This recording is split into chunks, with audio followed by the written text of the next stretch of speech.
Hello and welcome again to this edition of Phi TV, a product of Florida Internet and Television, the industry that connects and entertains over 95% of all Floridians. I'm your host, Brad Swanson, and we are joined by our good friend, now Secretary, Byrd. Welcome back. Welcome. Thank you. Appreciate it. All right, so you've been the Secretary since May of last year. I haven't had you on in a while, so we're going to start there. So you come on in May, and the elections are about to happen. I guess September and October, or September and then the general election. There was a lot around election crime. So tell us what was happening when you stepped into office. Sure. So one of the major initiatives of the legislature and priorities of the governor last year was the creation of the Office of Election Crimes and Security. The governor said we're a rule of law state, and he wanted to make sure that our election laws are enforced. And so on July 1, this new office was created, and it was to investigate evidence of fraud. Most of our cases come from the supervisors of elections, the referrals. And it would just send a message really to not only people who are trying to vote fraudulently, but to law-abiding citizens that your vote in Florida is meaningful and it's going to count, and we're going to make sure that that a fraudulent vote isn't going to take away a legitimate voter's. Yeah, and you think about other elections and recent and not so recent history, and the Americans, shaken confidence in our election system, I think, in Florida isn't there because of so many actions like these. All right, let's talk about some of the bad guys. What did you find once this office got up and running? Sure. Well, what we knew and once the office got created, what we verified is that there were people who were prohibited by law from voting, so felons, and the people that were arrested were felony sex offenders or murderers, so people that weren't covered by the Amendment 4 changes that happened a few years prior. These are people who were voting in more than one state. So we arrested an individual who was voting in Florida and Alaska, voted in 6 primary and general election cycles, found other people that were registered and voting in more than one state.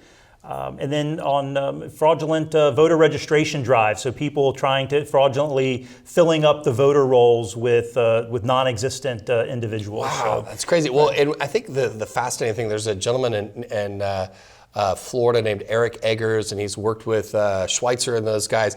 And the amazing thing is while people say, oh, well, it's only a few people here and there, the razor-thin closeness of most elections, those tiny infractions make a huge difference in the potential. I mean, think about our current, there are current people in office who have only won by, less than 100 votes, Sure. and you think about that. That matters, and people don't. They look at all these voters, or they think it's the total population. I mean, those razor-thin margins matter. No, you make a great point, and it's one that I remind people that 537. That's the difference between President Bush and President Gore in 2000. Right. We have over 700 precincts just in Miami-Dade County alone.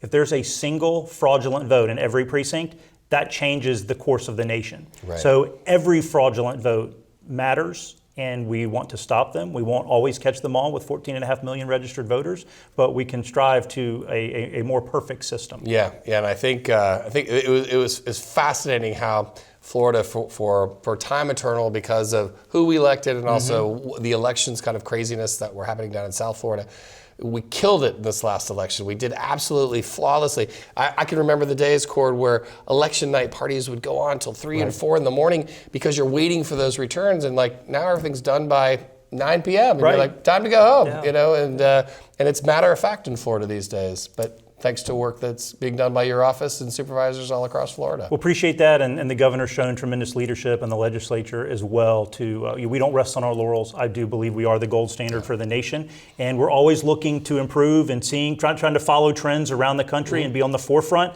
and don't want to wait until after it affects an election. So I think that's what we're doing right. What's next in elections? Anything other than just making sure? Oh, I guess we got the next presidential election coming up. Let's talk about that. Sure. So next year we have 3 statewide elections. So starting in March, I would advise everybody that's listening and watching to, if you need to make changes to your voter registration or your signature or update any information, do it now, because we have the presidential preference primary in March of next year. So it's going to be on us before the end of the year. So, Okay. I always tell people, be mindful. Don't wait until the election started to make sure your information is All correct. right, well, we've got more to talk about for the Secretary of State office, and at the end we'll give the website where folks go. But let's talk about the other cool stuff that the office does. Now, this is, you and I are history. You know, I'm gonna call myself a nerd. I'm not gonna call you one. I am as well. But the office does a lot of neat things, and archaeology and treasure. Treasure is always the cool one. We think of the Atocha and all these other crazy things. So first, let's talk treasure. Right. And we talk about Spain because we have a lot of their stuff. What's happening in the treasure world in the Secretary's office? Sure, it's great, and I do have the best job in state government. I literally sit on the state's treasure, so all of the artifacts that have been found and that are property of the state. So gold doubloons and chains and swords and all kind of artifacts. Do you have a favorite piece that you've seen? So recently, this is how my day began. I was called down to the conservation lab, say, Secretary, we want to show you something neat. And it was a rapier, Spanish rapier that had been found on one of the wrecks, and they had restored it, and it was just an amazing piece of history. So that's what's kind of cool that I get to walk through. That's so cool. Okay, so now you have to work with foreign governments that still own this treasure. Spain's got to be one of them. What do you do with a country like Spain? Sure. So one of my roles is the state's chief protocol officer. So I deal with the foreign governments that want to interact on either business matters or cultural matters with the state. And so we recently had a delegation from Spain's Ministry of Culture that wanted to see how we were preserving their history. They were overwhelmed with what a great job. We have some wonderful professionals in the department, and they were very happy with what we were doing. Didn't ask for it back because they want to continue those cultural exchanges. And so when their citizens come to Florida, they can see and share in Spain's role in Florida's history. Well, so while you don't wear the fedora and you don't have a bullwhip, we know archaeology is a chief role of the State Department of Florida. Talk to us about what's going on in archaeology. And I know we talk about treasure, and that's the fun thing because I'm 12 years old on the inside. Sure. But let's talk about the scholarly aspect of what's going on in your world. Right. So one of the things our archaeologists and our underwater archaeologists are doing are surveying near shore sites. So Minnesota Key down on the Gulf Coast, where that used to be there was a time that wasn't underwater. So there are actually native villages that we are surveying that are underwater, and it just it tells the story of Florida's history and preserving those artifacts. Recently, one of the hurricanes revealed a shipwreck off the beach in Daytona. And so I went down there and saw it, and Mother Nature has reclaimed it now and reburied it. Right. But we want to let the people of Florida know that we take seriously our history and want to share that for future generations. And so our people are always out looking and searching and finding dugout canoes, and we take it all as part of Florida's treasure, not just gold and silver, but entire it's all entire treasure. History. It's historical treasure. So let's talk about the labs. So that was a effort of the legislature, and tell us what the archaeology labs do. Sure. So it's amazing, and we'd always love to show it off. So we have entire conservation labs at the R.A. Gray building, which is where the Department of State is housed, and we can restore artifacts that have been underwater for a long time, have to be preserved in a certain way. And then out at the Mission San Luis, we're building a new building, and it is, you mentioned already Indiana Jones, and it is somewhat like that. You go into this huge storage area, and you've got all the boxes of artifacts, millions and millions of artifacts, and researchers come in and can look at them, and we share them, and then they write books and articles. That's fascinating. Okay, so elections, archaeology. You mentioned the protocol office. It's one that we've talked about just personally over the years. We love how Florida has these trading partners. Let's dig into that a little bit. And when you think about protocol, on the business side of things, how does your office engage in those conversations? Sure. So one, also within the Department of State is the Division of Corporations. So anybody wants to start a business, and many foreign nationals do want to come to Florida to start businesses. I mean, if we were our own country, I think we'd be the hottest place literally in the world to come and create and start a new business. So we deal with foreign countries and making sure that when their citizens come to Florida and want to engage in business activities, that we can pair them up with the right individuals. We work with the consuls in Miami. Miami is the gateway to Latin America. So we have lots of contacts down there.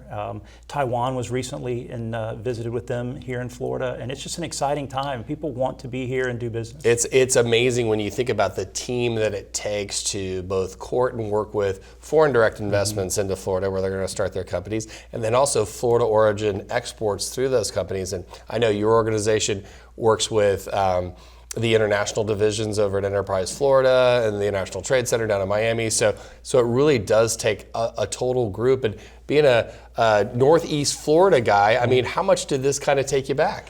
Well, yeah, I grew up in Miami actually. Oh, you so did, I'm from Okay, Jacksonville, all but grew right. up in Miami. So I appreciate all the cultures, and that's what Florida's a huge melting pot. And Right. it is neat to watch how we're all Floridians, but we all have our own little flavor that we add to that.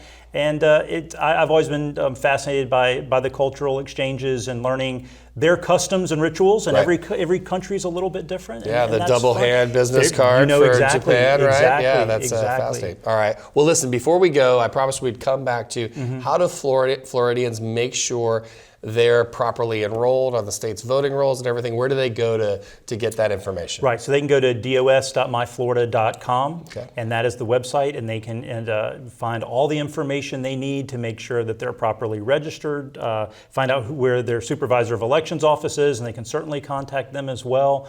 If they aren't sure of their eligibility to vote, they can contact our office, and we will help them.